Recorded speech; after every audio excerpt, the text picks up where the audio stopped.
Hello, everybody. Welcome back to the final match of week 7 of the Modern Super League. In spite of what the graphic just told you, we have Javier Dominguez against Gavin Verhey. And, personally, I've got to say, as a Wizards of the Coast employee, I have some vested interest in Just a little not bit. both of us going home in the same week. So I've got to be in Gavin's corner for this one. And it looks like he has a pretty nice opening hand to start off with. Thoughtseize, Ragavan, Orcish Bowmasters. Do you think that this is the kind of thing you want in this matchup?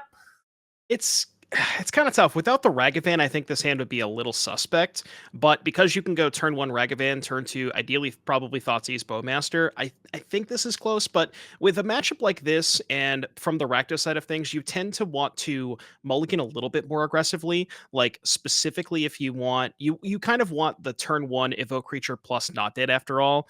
Either one's good. If Grief, then you can discard 2 cards. And if Fury, you just have a 3-turn clock on turn 1 that's really hard for Javier to interact with. But yeah, so I think the hand was close, and Gavin decides to mulligan. And it looks like he has basically the same hand, but one of the spells turned into a land. On the other side of things, Javier staring at his current 7, still thinking about it, I believe, with 2 cards, 2 different Tron pieces, Chromatic Sphere, Ancient Stirrings, and a copy of the One Ring. How are we I feeling about this one? I believe Javier already kept, and I think I like this hand. It's only a little suspect if you're Chromatic Star. Oh, Javier's in the play. My apologies. I thought Gavin was on the play. On the play, this hand's great because you can just play the Sphere, and then you have the Ancient Stirrings on turn 2 to help find Tron lands. The thing about this specific Tron deck, it's really strange because we've kind of seen Tron basically since Modern's inception throughout the entire period of history, and it's kind of morphed into this deck that actually can play a lot more when it doesn't have access to Tron. You'll notice there's, the One Ring and Karn, which those cards are just not that hard to cast, even if you don't assemble Tron. Right, this is something we saw a lot of in Barcelona was Team Handshake really with a fresh take on Tron, just saying, hey, you know what? We get inevitability from our lands, but we're happy just having strong 4 drops. And we see some of that redundancy from the deck coming off the top in Expedition Map, Relic of Virginitas, and the 3rd Tron piece from Ancient Stirrings. Yeah, that's Tron for you. And we mentioned the Tron deck. This Tron deck is pretty good at fighting when it doesn't have Tron, but when it does have Tron, it's still pretty good. And we just had that Ragavan start from Gavin on the other side. I'm fairly concerned that this isn't enough pressure for this matchup, especially on the draw. Right, not at all. And that's kind of why we saw Gavin mulligan the first hand. I think he recognizes that he really wants to have one of those evoke creatures plus undying effect starts. And I think Gavin's decision to mulligan to keep on 6 is probably correct. Once you can be a little bit more liberal when you're on 6 as opposed to 7. But yeah, like you mentioned, we're going to see an attack for Ragavan. We could play a Bowmaster and a Thoughtseize, but that's just not enough pressure. And we see Javier's hand is just stacked. Right, there are some things that Ragavan could maybe hit here that are cute, but none of them are really going to change the outcome of the game, right? Ancient Stirrings coming off the top, not that good out of the deck. One of the nice things about this Tron deck is that all the cards are so siloed. It's almost like insulation from Ragavan.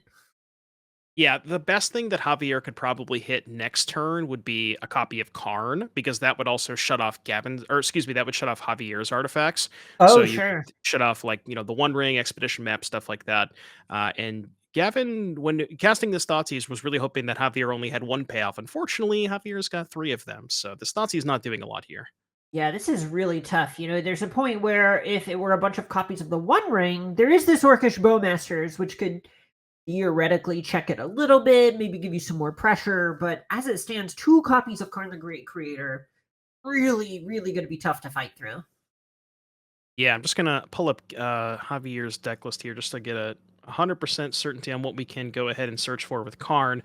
My guess is we are probably going to go for maybe you want to start with Walking Ballista just to clear the Ragavan. You could also go for something like Metamorph doesn't do that much. You can get a Haywire Might the trade for Ragavan, but you probably want to start by getting this Ragavan out of here as quickly as possible.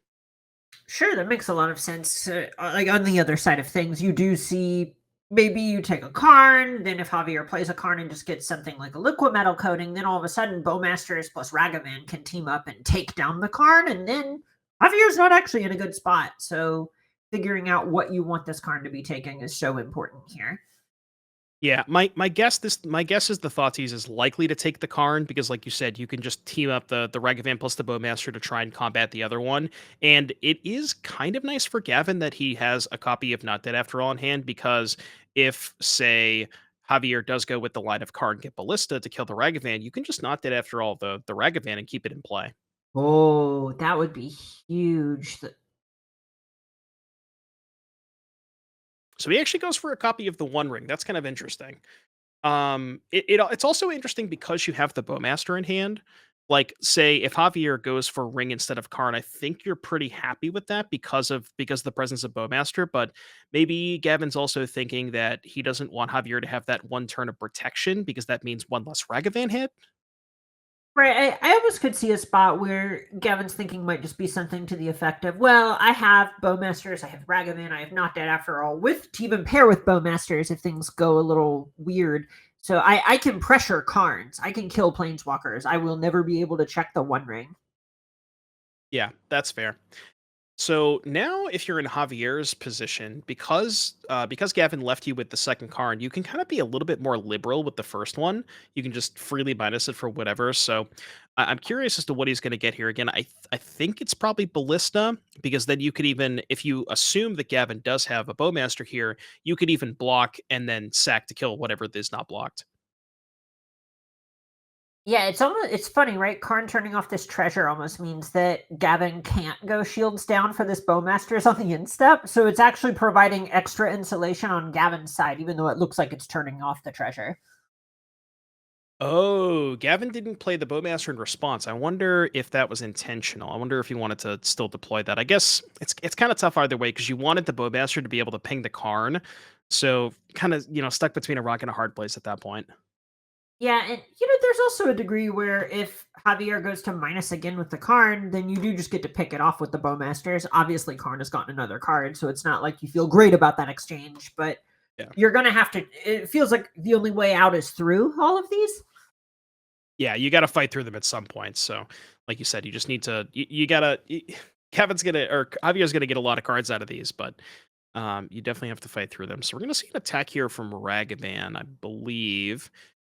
Funny interaction here. So Javier can just block, and if Gavin goes for Not Dead After All, then you ballista in response. So there's not really a good window for Gavin to use that Not Dead After All. Ugh, that does not feel good. So yeah, we let the trade happen, and then my guess this is a There's tough this, spot.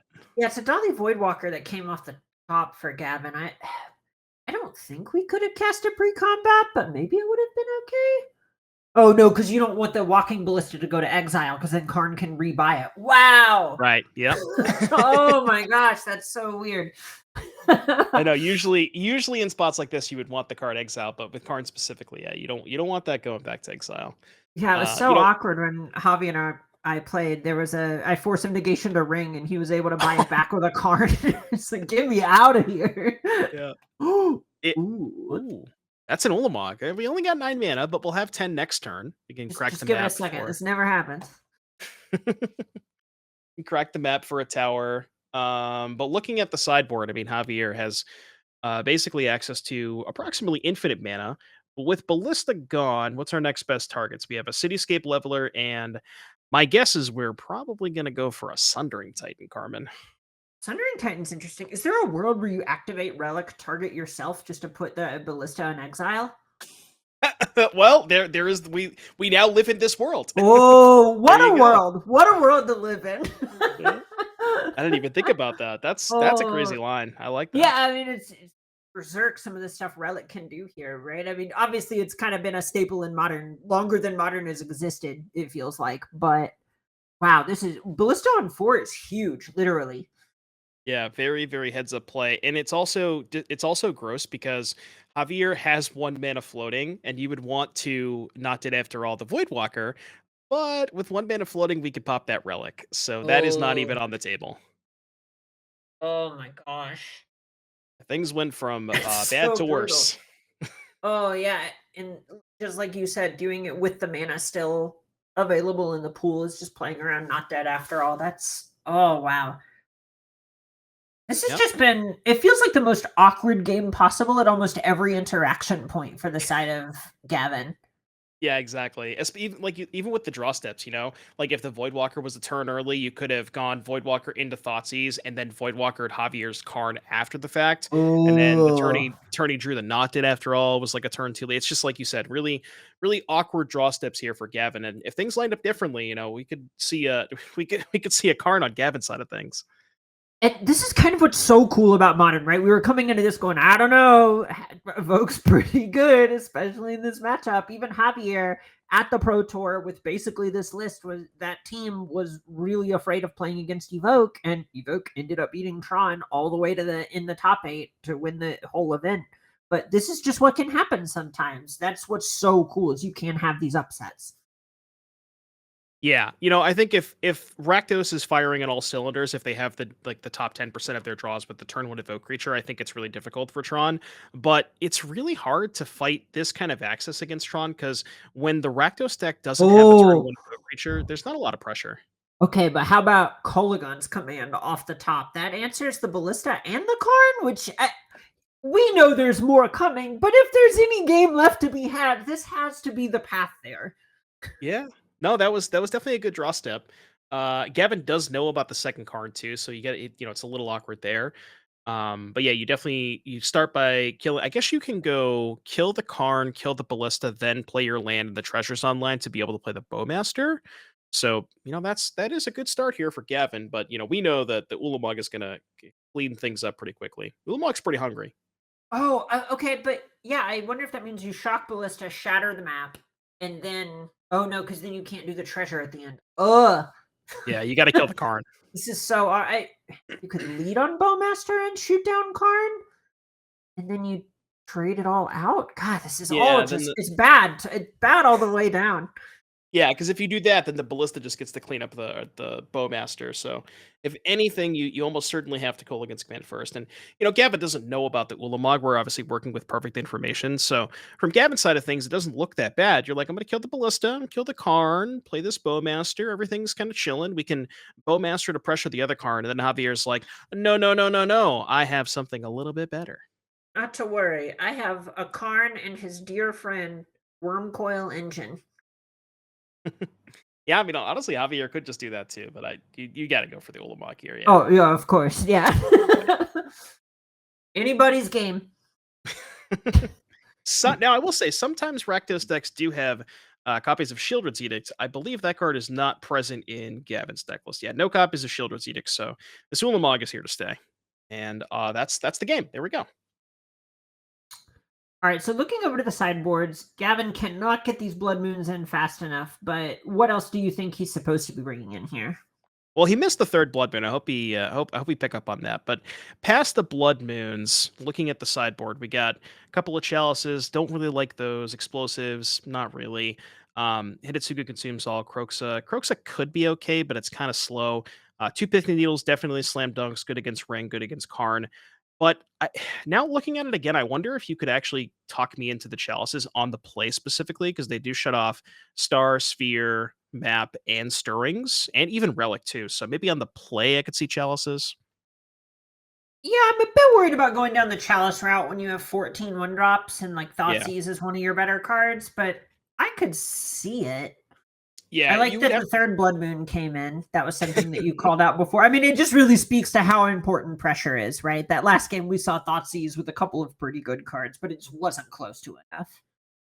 Yeah, I guess that is kind of the issue with Chalice. Ideally, you would go, you would follow up your kind of turn one evokes with evoke creature with a Chalice on two. But even then, it's again shutting off your top deck Ragavan's and shit and Thoughtseize is probably not worth it. All right, so we have an easy mulligan from Gavin and an easy keep from Javier. I see two Tron lands, a sphere, and I can't see the last card, but I don't think it matters. The last card would have to be pretty horrendous for me to mulligan that hand. Seventh card is on the house, as it were. Oh, of Oh, course. Of it course is the it's just house. Heroes It's the Tower. Sure. tower. Yeah, why not? All right, See, non-six ladies, from Gavin. folks at home, Uh, this is how you top 8 a Pro Tour. You just have natural Tron. Listen, that's how it's done. You got it. Gotta get a little lucky sometimes, right? Oh, trust me, I know very, very well about getting lucky, especially with my matches today. Listen, sometimes you just have four falls. That's all there is to it.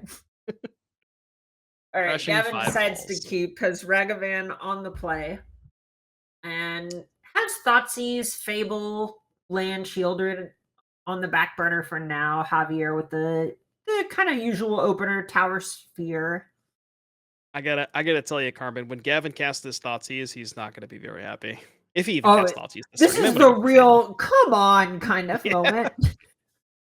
it's like natural Tron, 3 payoffs, everything you could ever want. So notably, is that the ballista actually making its way into the main deck from Javier? Yeah, so I'm wondering if maybe Javier thinks that on the draw against Ragavan, he doesn't have time to Karn for it, and he just wants like a solid answer in his deck on the draw against Ragavan. That's what I'm thinking is happening. Sure, that all makes sense. Oh wait, no, it looks like he has a 1-1 split. So maybe Oh, does this he? is Okay, just business as usual for him. got it. But unfortunately, this Thoughtseize is business as usual for this match, where it just can't take everything that matters. So yeah, can I take your entire hand with this Thoughtseize? I don't think that's how this works. It only feels that good sometimes, but that's not actually the text on the card. I think if Thoughtseize could take lands, Gavin would still probably be 0% to win this game. Not 0%, but we could draw a Blood Moon. I think that's Gavin's path to victory here at this point. Is that card? It's so tough, right? Because in a lot of worlds, if you're not playing if you're trying to actually just check the payoffs instead of disrupting Tron itself, it's so much better to play Fable on that turn because then you can play Thoughtseize plus Shieldred on 3. But because of how this game is played out, just having the natural Tron, there isn't anything for Thoughtseize to disrupt. It's so uncomfortable. Yeah, like if Gavin was working with perfect information, he certainly would have cast the Fable. But it's one of these situations where if Javier's hand is not, the stone cold nuts are completely rolled up, then you could take, say, maybe the scrying, and Javier has a second Tron piece and a bunch of payoffs, and you could strand him with that. It just, so happened to be that it's very unfortunate for Gavin that Javier's hand was, as we call in the business, Thoughtseize proof.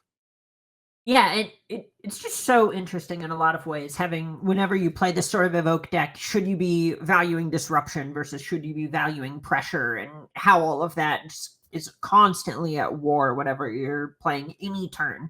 Right, we've seen that starting on the first, second turn of every game. Exactly. Yeah, we're gonna see Ragavan trade for Ballista, and Shieldred's a good follow up, but I don't know if Shieldred is favored against Karn plus 7 mana. Yeah, it's really tough. I mean, this is even the world where you can just see Karn plus ensnaring bridge. What happens? Yeah, very very good chance that we have enough cards in hand, right? So we have 5, play the land, go to 4, play Karn, go to 3. Yeah, so and then get a bridge, go to 4, play the bridge, go to 3. So we'll be at 3 cards in hand. So just enough for that Shieldred to not be able to attack, and that's the perfect number. I wonder if there's consideration for just metamorphing Shieldred or something. Could. Could. I think I'd prefer to get the bridge first because if Gavin kept in Terminates or anything like that, there's more answers. If you know what I mean, if he goes Metamorph on Shielder, there's more ways for that can go bad. Yep. That all makes sense to me, and we do see that in Snaring Bridge. Javier just playing it tight.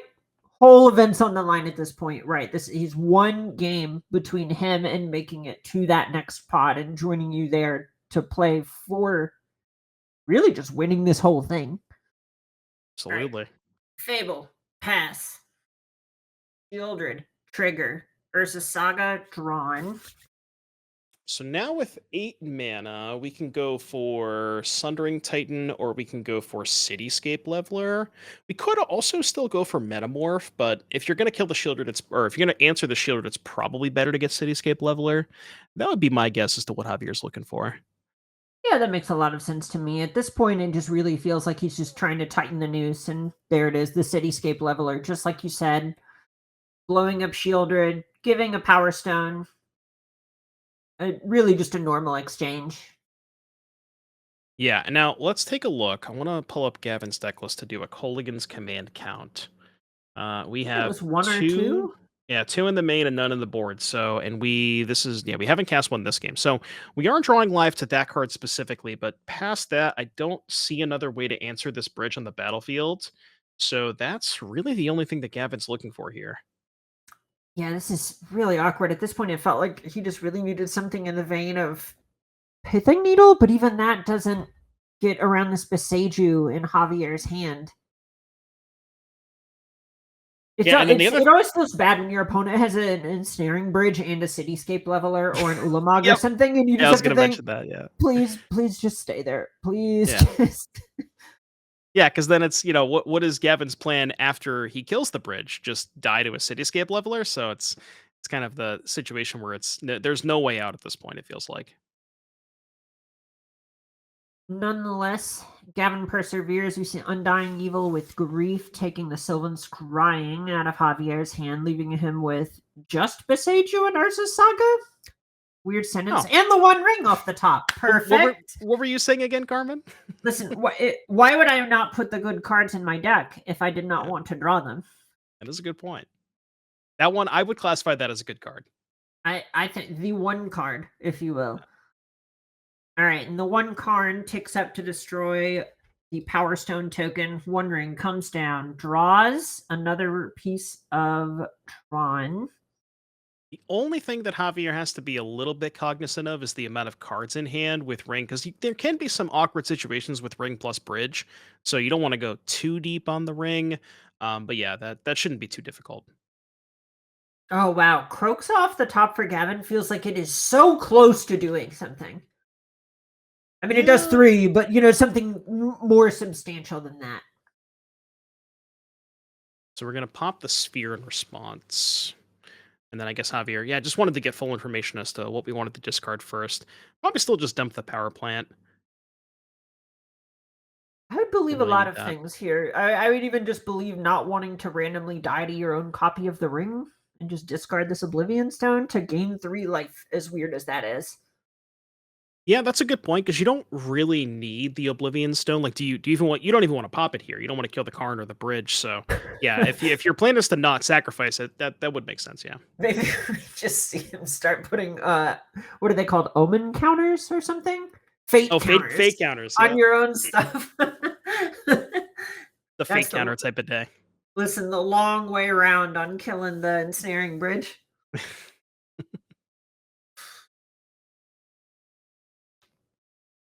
Yeah, I was All gonna say right. at that point, maybe Javier would even prefer to just put a fate counter on the leveler, pop the O stone, let the bridge die, and then just go ham with the leveler. Oh yeah, absolutely. And, all cute stuff aside, he does Yeah. discard that Oblivion Stone. Just decides to conserve his life total. Seeing an end phase, Beseju makes sense. You do want to answer this reflection at some point. Although it's kind of awkward because Beseju does give Gavin the fourth land for Kroxa for whatever that matters.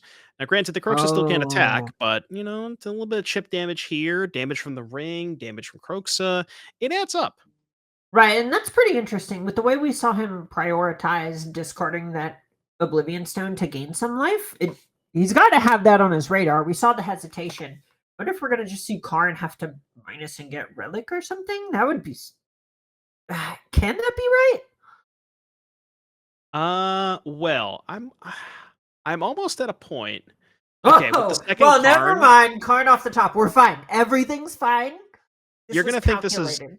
You're gonna think this is crazy, but I actually kind of like Karn, get Haywire Might. Haywire Might blow up my own bridge, attack with Leveler, post combat, play second Karn. Oh Might be a no, little too greedy. Might be a I little have too no greedy, but reason to hate such a thing. we'll have to Hey, see why it. are my exiles? I can just get back the same ensnaring bridge. It's true. We're gonna go for Relic. Relic's a lot safer. I Okay, agree with that. okay. Yeah, this is in line with how he's navigated the rest of this game. Yeah. Yeah, just trying, like you said, trying to just check all of his boxes, make sure that nothing gets past Javier at this point. Go with another ring to reset the counters, not take as much damage. Sure, why not? Yeah, join the party. The gang's all here. It's Berserk when Tron has 15 mana or however much it is, 11, 12 mana, and decides, I don't think this is a Karn the Great Creator turn. I will simply do everything else. Yeah, even the leaving up mana to make the Saga token, which we do make. And I'm wondering if we are close to lethal with Karn Haywire Might on Bridge. 18, so you can go make a second construct, get an artifact that gets it to 7 power, which is 15. Recoil 16. It's close. It is close. Yeah, this is the spot where it feels like he's just brushing right up against the door of the Ooh. top 8 of the modern Super League. This is Metamorph. What are we gonna do with Why that? that so barely doesn't work with Leveler. If only, right? If only. Yeah, yeah. We need an artifact in the sideboard to give our stuff haste so that we can go Metamorph, copy, Leveler, and then give it haste and go from there. Unbelievable that there isn't anything in the Karn board to win from this situation. Yeah, we do see Javier popping the bridge. This is Ballista. I think Yeah, Ballista's lethal, Ballista's right? Because you gotta be go 3, lethal. 6. I'm hoping it's lethal. Ballista for 2, 10. I thought you wanted Well, Gavin to win. listen, at some point it's a real stop, he's already dead situation.